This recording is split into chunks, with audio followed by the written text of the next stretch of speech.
local race, they suddenly say, "Oh my goodness, I've just been beaten by a walker, and I've just run a 20-minute 5K, and he's walked an 18-minute 5K," and people are just in awe. Yeah, I am quite frankly. It's incredible to see and to watch. So yeah, it's just amazing. So it's fantastic to have you here. So I really appreciate it. Now, you challenged me, or you said to me in your email about asking you something different, or yeah, just to ask you something different. So my question for you is, on that basis, I do have other ones though, if I was to ask you just one question today, if I could only ask you one question today, what would that question be?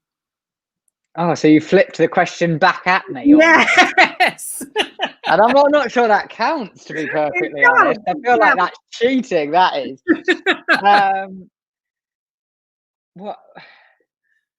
What goodness me. You can tell that I haven't been warned for this question or anything like that. There's no warning in this. There's no warning. There's no now there's me. I'm trying to think out the box. But I think from many people, and with professional sport as well, the level of sacrifice we have is ludicrous, but often isn't seen. And I think the question is, if I had my time again, would I sacrifice the things I have for what I have achieved? Because I think that's quite a deep question, but at the same time, it's always good to reflect. Yeah. And I love what I do. I work incredibly hard, but I don't feel like I work at all. Right. And no, I wouldn't change any of that for the world, because I'm so.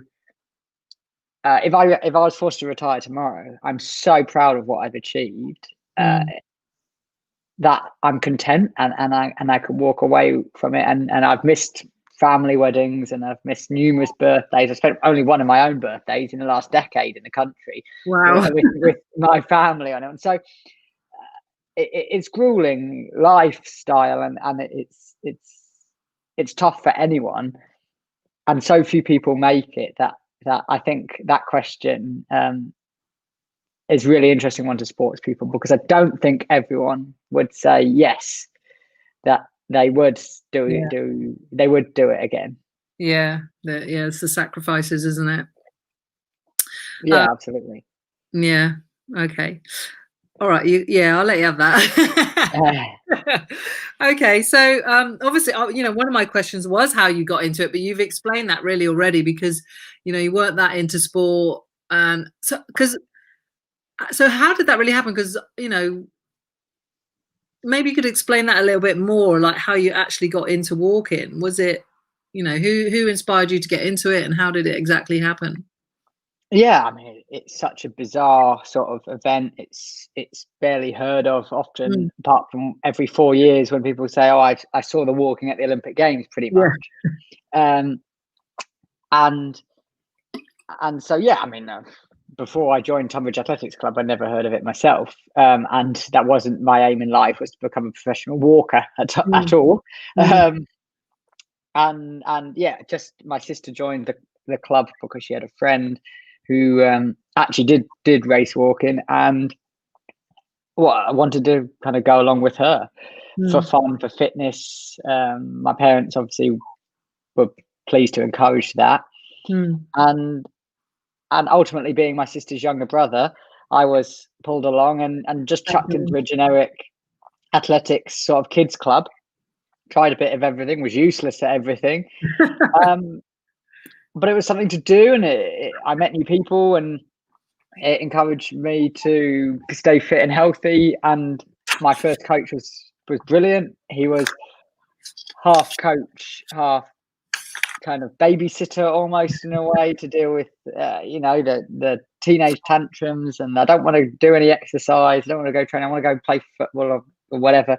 And he would just encourage that. He would just encourage it, and he, I trained a couple of times a week, which slowly built up, but I never ever saw it as anything more than a bit of fun. And he would encourage me, even if I came last in a race, he would find something really positive to say, and he would say, "Go buy some sweets from the shop round the corner where we've just raced, and we'll go again tomorrow," sort of thing. And he's just brilliant. It was just, yeah. Were there a lot of races to compete in back then? You know, when you first started out, a lot of walking races, or? Yeah, in the southeast, and actually, but 20 years ago, in the southeast and the northeast, both had kind of a lot of clubs, and so a lot of local sort of league races, a lot like you get cross country races and stuff like that. Yeah. That's the sort of things I would compete at. Absolutely of no importance if I look at it how I look at it now, but such a great community and such a great environment to be involved in, and that's what kept me going, because, as I say, it wasn't about winning anything, because I didn't win anything. So it was part of something. Yeah, and I mean, obviously, the world we're in right now, that's what I know for a fact so many people are really, really missing, and that's the power of sport at any level. And so, yeah, that's why all the time, even especially at the moment, I'm just encouraging people to get out and try something, meet people, get in the fresh air, because it's just all so good. I think back on my childhood now, and I wonder what would have filled that void if that wasn't there. Yeah, absolutely. Well, thankfully you did. What was the point? Was there a pivotal point where you realized, I'm pretty good at this? No, because it didn't really happen like that. I guess I was 18, 19, and I just kept not setting goals. I guess every achievement I would get, I wouldn't go and say, right, this is what I want to go and achieve now. I just want to say, right, okay, can I get any better? Right. And so that's what I did. Now, as a junior in athletics, for the walking, you compete over 10 kilometers. It's still quite a long way for an under 20. And then as soon as you turn 20, you have to compete at 20K, which is nearly half a marathon. And so it's really tough when at the same time you're 21 or 2021 and you want to go out partying, or if you're at uni, or there's so many life distractions that it's really, really hard to sort of sacrifice all of them straight away. But I was about 19, and that sort of winter time, I'd just been training away, coach encouraging me, friends with me, and they all said, "Oh, you've really made some kind of steps on this winter. You're training a bit more. This season could be quite good." And I started competing over 10K, and then from about March through to May, I found myself in an England team and then a British team, and it all started accelerating from there, really. 18 months later, I made my first senior champs at the Commonwealth Games in Delhi in India, and it had gone from literally a few days training a week, in Tunbridge or from my house in Sevenoaks, to I'm training full time. I'm at uni, and I'm now competing at the Commonwealth Games. Wow, amazing! That's incredible. Obviously that's quite hard, like you said. You've always made a living as a walker, as a race walker. It's very hard for a lot of athletes because there's not lots of money in it. How was the journey for you? Yeah, I mean, in so many sports, it's so hard. I think everybody thinks anyone who goes to the Olympics or competes on TV, if you're lucky enough to get to that level, is doing it full time and making a small fortune. And it's not the case. It's so many Olympians work a full time job, and I've got so much respect for those people, because I struggle training full time without any other distractions, let alone then with a family or a job. And I was smart.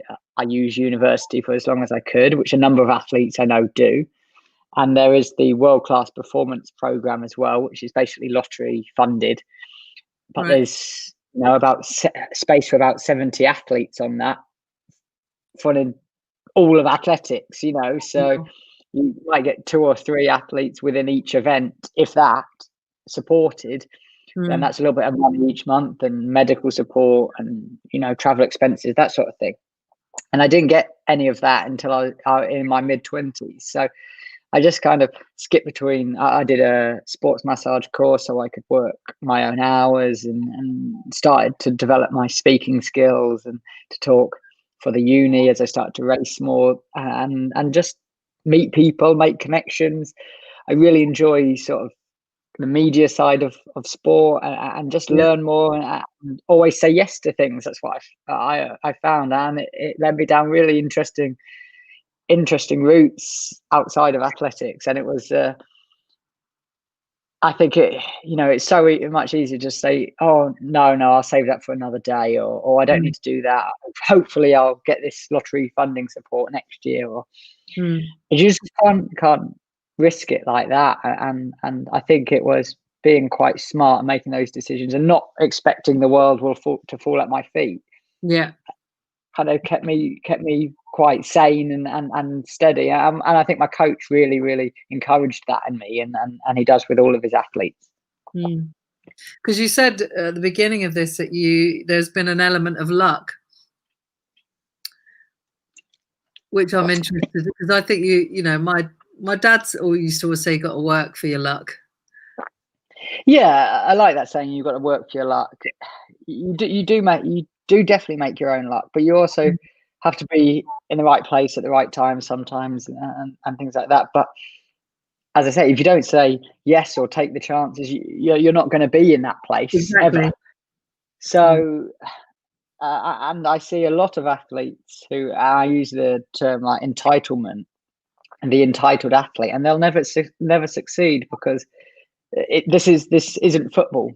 There is all other sports aren't like football, and that's what people kind of forget, I think, at times, because in other events, even within athletics, there's an opportunity to make maybe a little bit more money if you're at the very, very top level. And unfortunately, that just doesn't filter down. And I guess when you reach the very top, you probably are in a position financially where there's less pressure, because you've somehow got there. And it was earlier down that you needed the things that come to you only when you're at the very top. So it's a bit like a catch-22 there. It's how do you get there, and it's but I think that's what makes athletes so successful people, is those few percent that do make it have got those sort of tendencies to just keep going and plugging away, and creating an opportunity out of nothing. Yeah, because it's that grassroots, isn't it? If you really love it, and it's about love and passion, isn't it? Because you've got nothing else really. There's not money that's being thrown at you or anything like that. Yeah, precisely. And I think that definitely goes for all walks of life, really. If it's playing an instrument, learning a language, whatever it is, I think the more you do it, you just don't know where it's going to lead you, and you just don't know how good you're gonna get. Yeah. Cool. Okay, well, obviously, I want to move on a little bit, because obviously the reason I'm doing this series of podcasts is for LGBTQ History Month, which is next month, February. If you're listening to this, it might well already be February or beyond. And obviously, you're an openly out athlete. I think you came out in 2015, something like that. Yeah. So how has that been for you? What's your experiences? I mean, what was it like before? Did you feel like it was something you had to hide? Yeah, what was your experiences, I guess? So I mean, from a very young age always knew I was gay. I came from quite a old school family, so it was something that I did try and hide for a long time. But then in my early 20s, I met my now fiance, Harry, and he was the reason I told my parents and started to live openly. And thankfully, it was like a time before social media really was as powerful as it is now. But it was still, always in the back of my mind how anybody I might come across and work with might take it if they found out. So it's always something that goes through your mind, regardless whether you're on telly or you're just at school or any sort of level. Yeah, you're just Sam Adams. Yeah, it really will always cross your mind, and it's a shame. And so I say I had to have like 3 coming outs almost. I came out to my friends when I was quite a bit younger and felt comfortable enough to do that, and then my parents and family, and then as I got better as an athlete, and it was in kind of, it almost grew as social media grew as well. I saw the impact and the whirlwind that was London 2012, and I just missed out on that, on competing at London 2012. But it was that made me, and I got a lot of attention prior to that because I was close to qualifying. I came really, really close to making the team. And I thought, blimey, this is quite cool, getting all this sort of media attention and stuff. And I'm not any good. It's kind of what I thought. I still had, I've increased my performances by about 5 minutes over 20K since then. So I still had a lot of developing to go, but it was already, the attention was coming to me. And as I say, in an event that's completely unknown. And over the next few years, I started making British teams consistently, and kind of media outlets kind of cottoned on to me and realised that I was quite an interesting personality. I'm quite a bubbly person and happy to do an interview, or I love presenting and asking the questions as well as answering them. So I kind of got myself some commentating gigs and just got to know people. And as I went into 2016, the Olympic year, or before it, I knew that from my experience of 2012, 2016 is going to be crazy because I've already got the qualifier, or I'm really close to it, and I probably could be going quite competitive. So this could be even more crazy than 4 years ago, even though it's not a home Olympics.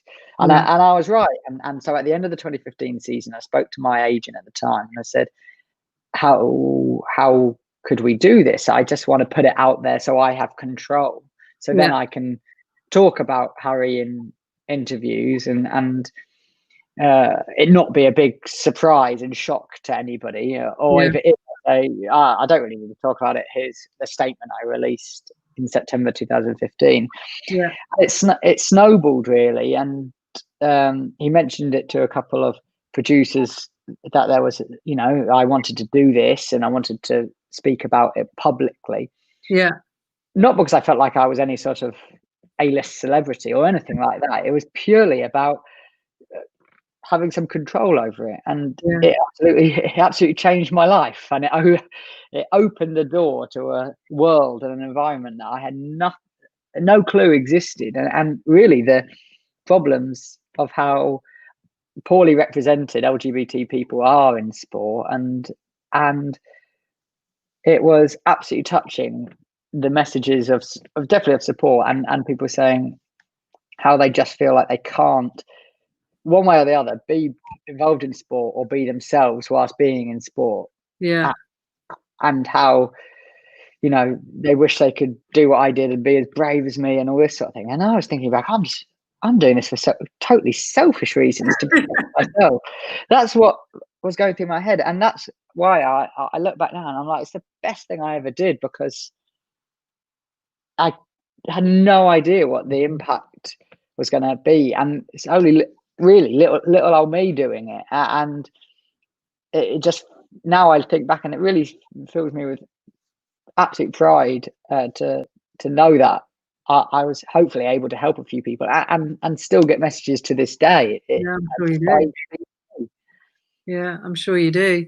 And that's incredible that it had that impact, and it's heartwarming to hear, because we don't want to be having the conversations like we're having now, that it is a big issue, because it is still obviously not being gay is the issue, but the fact that there are so few, it's so underrepresented, people don't come out. And do you feel like there's still this culture of sort of secrecy and keeping it under wraps? Do you feel that's still in existence?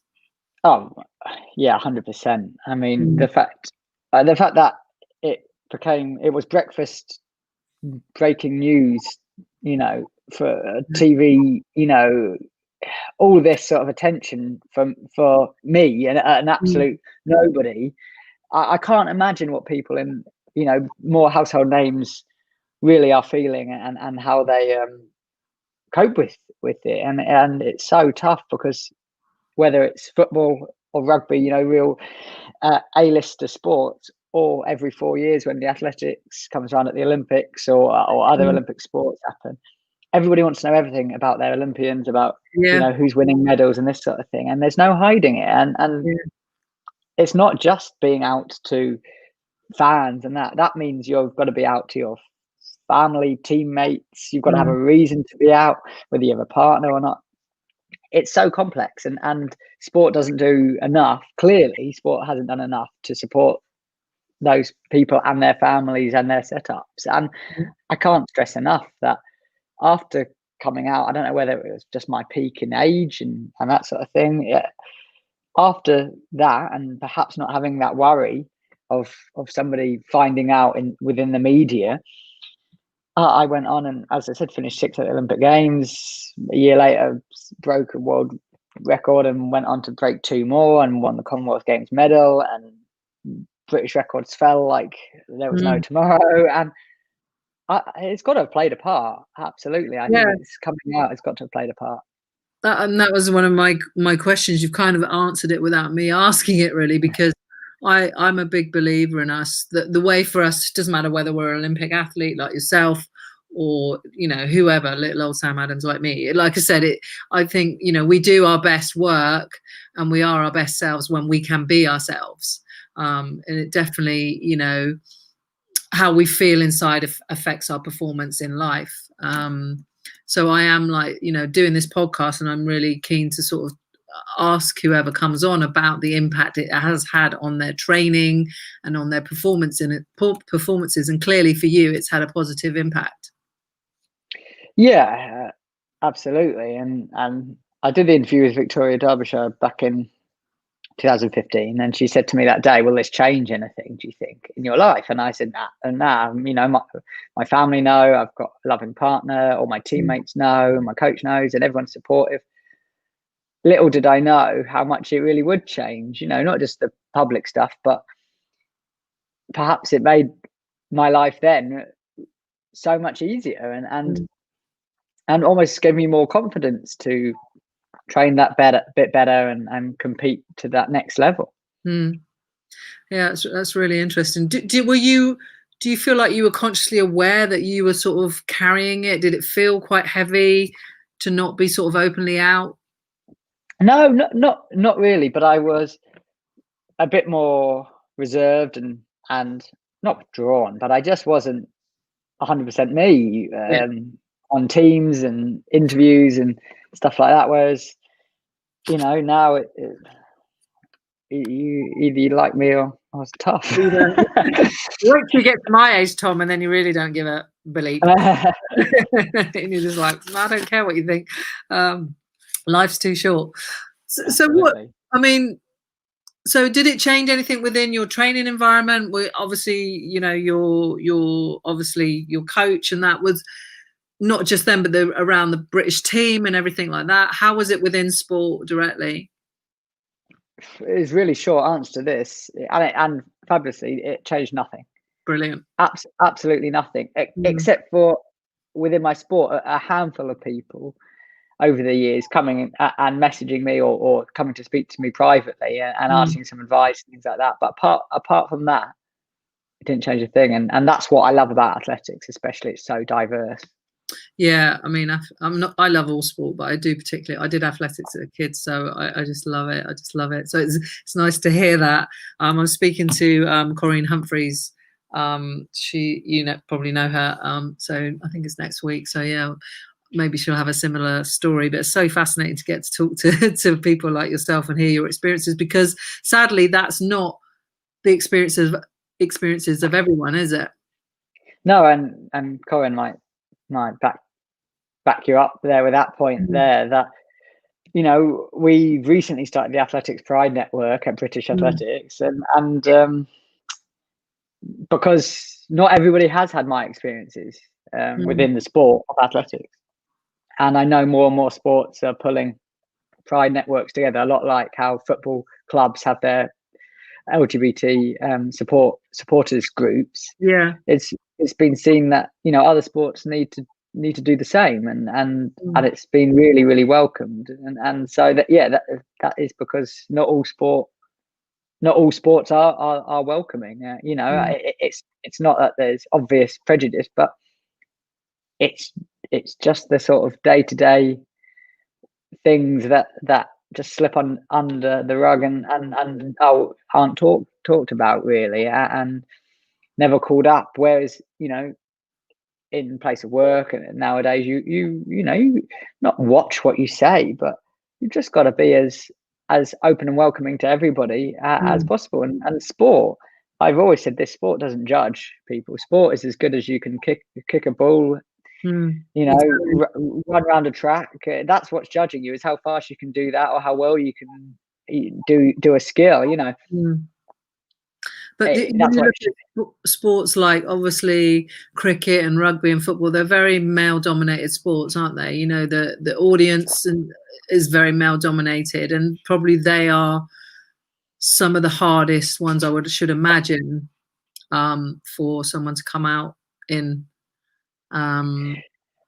Yeah, I agree, but to the same extent, many of these people, you know, whether it's fans in a stadium or the teams and the support staff involved in there, that, you know, you don't expect people in an office to start hurling racist comments or homophobic comments at a colleague for making a mistake or not doing something right.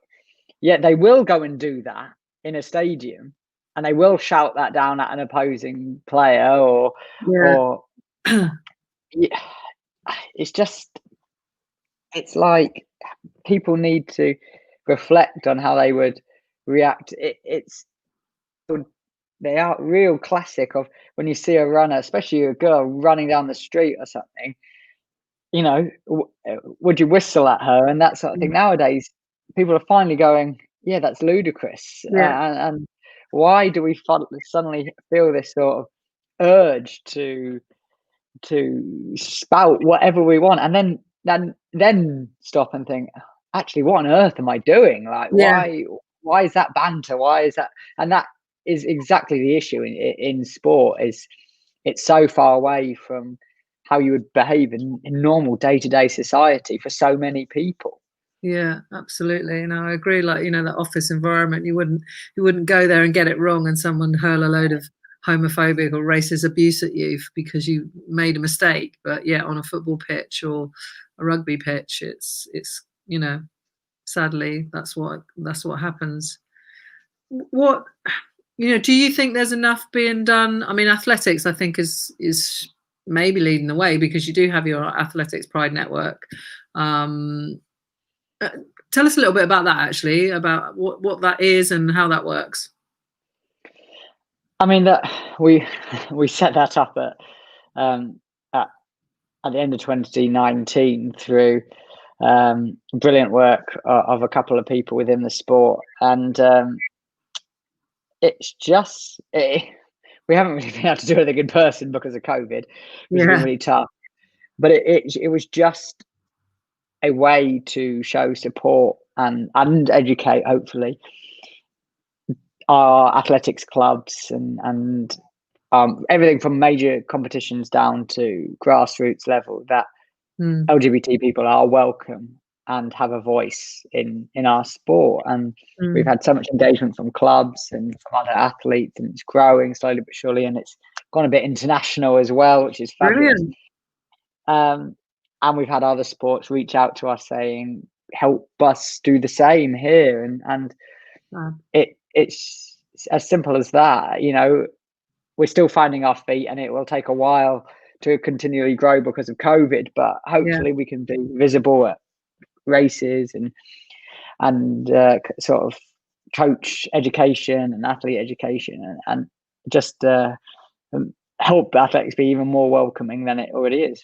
Yeah, that's amazing. I know I spoke to Michael Gunning last week, and there's one obviously for swimming now, swimming as well now. So that's really cool as well.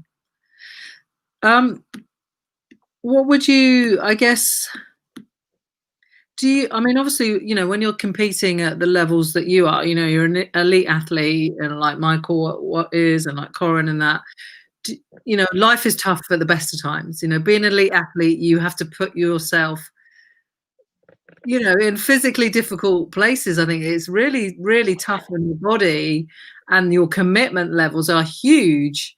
And all that must take a toll, I guess, on your mental health as well. Is there support around that about coping? Because I think, with coming out and not being able to be yourself, whoever you are, whether that's gay or whatever, that just adds to the mix and makes it tougher, really. Is there that kind of support regardless of your sexuality? Is there support for mental health and things like that? Yeah, and it's growing hugely. I've quite publicly had my own personal battles in later life, only because of the results and competitions and the toll of being an elite athlete for the length of time I have been, and the sacrifices, as I said earlier, that I made on that I chose to make. Yeah, that has affected me as a person and my relationships with my family and so on, and dealing with pressure and like we said earlier, quite simply, happy people are productive people, really successful people, and are better at what they do. And sports, selfishly in a way, realize that and go, actually, we can benefit people's lives, but we can also benefit our sport in performances and medals and so on. And I don't mean that really in a selfishly way, but it just goes hand in hand with success and in sport. And people do care, and for a long time, I think governing bodies and especially in athletics was very cutthroat. The support funding I spoke about earlier, it's either there or then it's gone, and it can be you've got a whole team around you to all that is taken away. If you invest your own life in that, you move to certain places where there's the best coaches and so on, and that's all then taken away, or you don't win and there's sponsors pressure and that sort of thing. Let alone any life, personal, normal, if you like, issues. Yeah. That you have to deal with. And so thankfully, I think there's been a huge shift in that sort of outlook in sport. And how does that show up? What's available to you guys in athletics? I believe across all sports, rather than just athletics, we've got welfare officers and there's so much more to the support we get than just a little bit of cash in the bank and a physio there by the side of the track. It's that they encourage us to grow our outside life and put a little bit of support in place, whether we want to go and learn how to learn a language or train, do a degree. There's money to put towards studies and things like that. And that's not direct with mental health, but it's this sort of package now that's been seen as for athletes, is that creating the best athlete and the best person go hand in hand. Absolutely, yeah. Oh, that's really encouraging to hear. So also I noticed that this week that you are now an ambassador for Pride House Brighton. Brighton. I'm from Brighton, that's why I said Brighton. Birmingham. If only it was in Brighton. Yeah, that'd be cool. That would be amazing. Pride House Birmingham. So tell us a little bit about Pride House Birmingham and what that is and what it means to you to be an ambassador. Well, it's as you said, it's only just been announced, and Birmingham 2022 is the Commonwealth Games is what we're talking about there, and it's something that I think is so important for sporting competitions to have. And Birmingham they jumped at the idea of it, and I know that they've pulled in people from Birmingham and the sort of further afield Pride networks, I guess, and to make it a reality, because at previous Olympic Games, Winter Olympic Games, there's been this Pride House idea, which is basically somewhere for people to go and watch the sports, perhaps on TV, or meet other people, and then hopefully attend things, events going on whilst these competitions are going on. But it's more than just a safe space. It's there, to educate, and with the Commonwealth, such a diverse Commonwealth, the countries in it, with some bizarre rules and laws and the rest of it. I'll leave it at that this could be really, really important, and I'm so glad that Birmingham have embraced it, because it's such a diverse city anyway. I think it's going to be fantastic, and they're obviously teaming up with all the sports and events at Commonwealth Games, and there's going to be so much going on during the games and in the build up to it as well, and hopefully there'll be a real mini legacy off the back of it. It sounds pretty exciting, and I hope that I'm there in Birmingham 2020. I'm going to do my best. So talking of games, obviously Tokyo. Got to talk about Tokyo 2020. That's because I remember reading somewhere that, I think it was on the BBC or something, he shed a little tear when he realised that Tokyo wasn't going to happen. That must have been because obviously for an athlete, especially an athlete like you, where your sport isn't, it's not at every sort of meet, is it? It's not, you train for so long for this moment for 4 years, because it's the pinnacle, right? The Olympics is the pinnacle. It's the one that everyone wants to win. And then, obviously, no one can account for a pandemic, but how did you feel about that? Or how did you cope with that? Again, and mentally, that must be quite challenging. Yeah, I mean, I'd come off injury in 2019, pulled it all together at the end of that year for World Championships in Doha, where I managed to finish 7th, which I was gobsmacked at, because my body was in a really bad way. And so we worked really hard through the winter of 2019-20 to get fit, strong, fast, healthy again. And we'd done all that. And end of Feb, early March came around. I set back-to-back British records and was just flying. And then, so all of that was then taken away, but everyone's in the same boat, and we're a long, long way down the pathway now that hopefully, as we say, the games that were rescheduled for this summer, and I believe they'll go ahead. They won't go ahead in the normal way. I'm a bit disappointed, because it's like this next 6 months should be absolutely buzzing with excitement, and I'm at my peak age in my sport, and so I certainly don't want the games cancelled completely, because I feel, in 3 years' time in Paris, I'll probably be just over the hill a little bit. I hope I'll still be competing at a very, very high level, but to win a medal, it's going to be now or never, I think. Right. The next season or two. So I put that own pressure on me. As I said at the start, I'm more than happy if tomorrow I retired. I've achieved far more than I ever dreamt. So, but it's my job. I'm currently sat here in Dubai because we're really fortunate enough to be able to travel for training and warm weather, because we know how hot Tokyo is going to be. So it's just trying to stay positive through everything that's going on. But I feel like we've got this new responsibility now to really try and encourage everybody else as well to, I bang on now the importance of walking for mental, physical health and that sort of thing.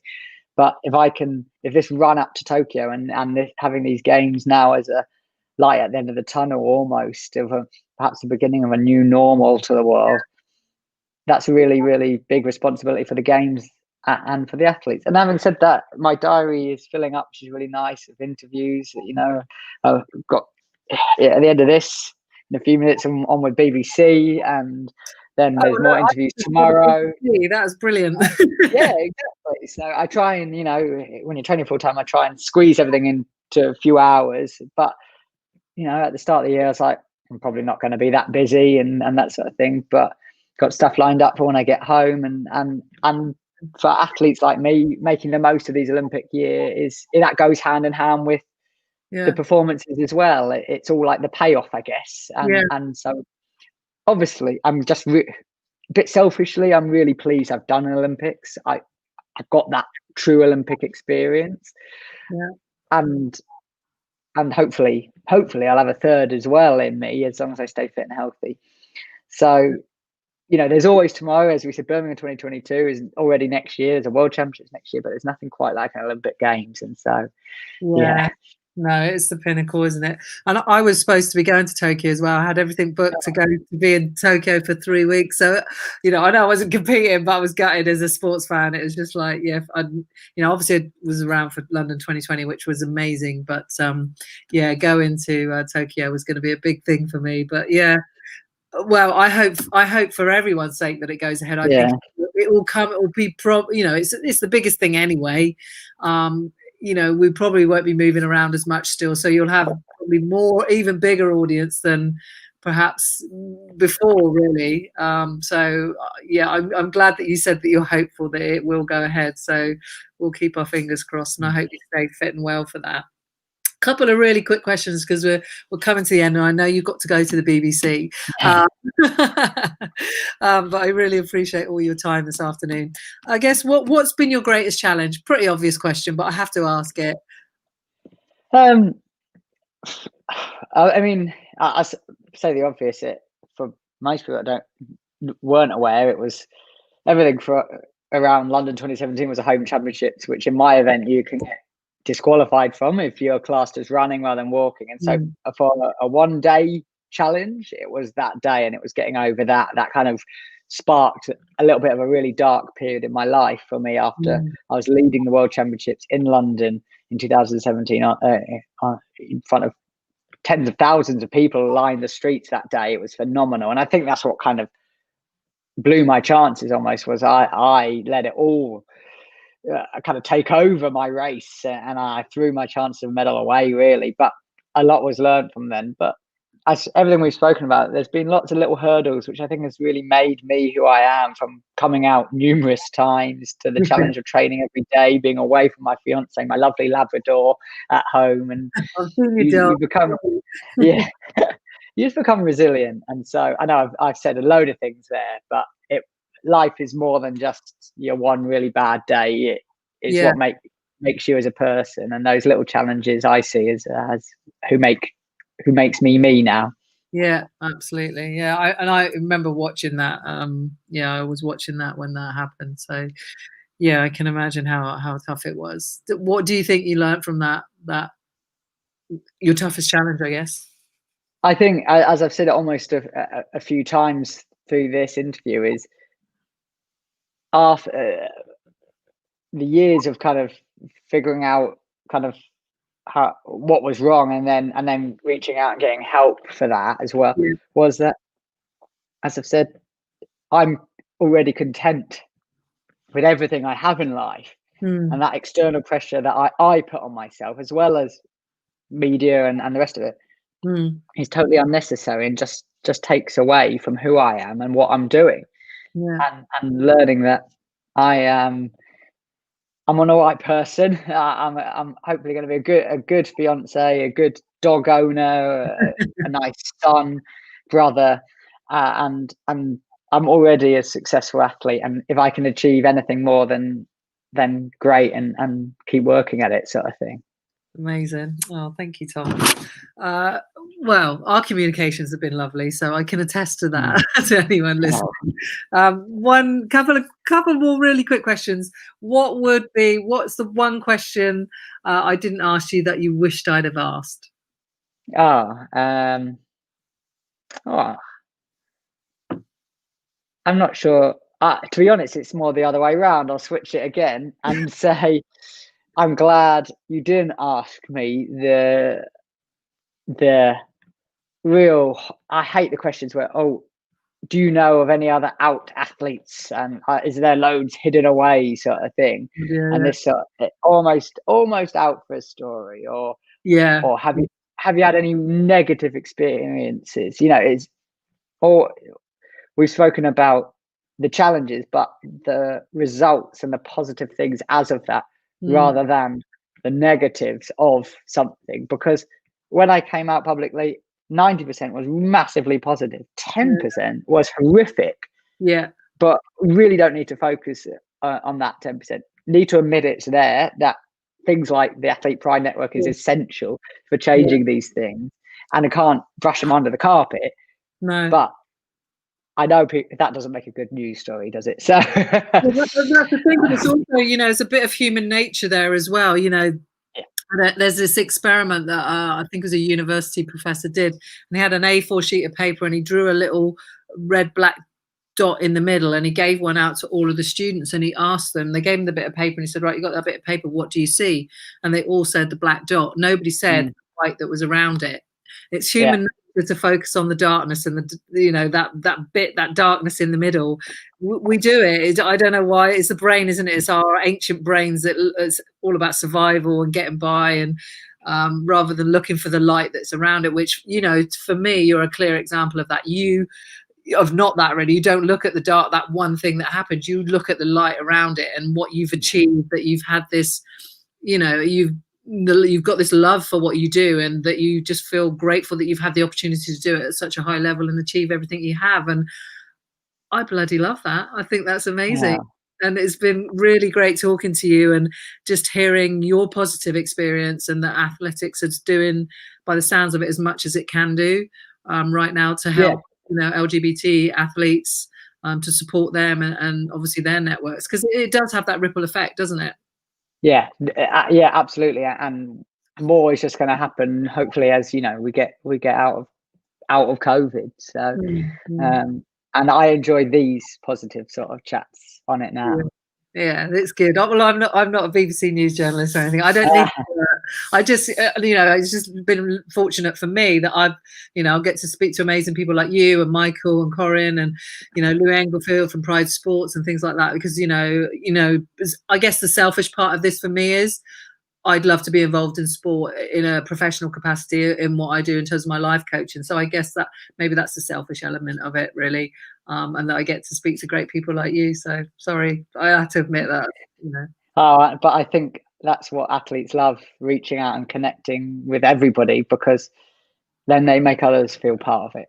Yeah, absolutely. Tom, thank you so much for today. It's been an absolute pleasure. Oh, thank you for having me, Sam.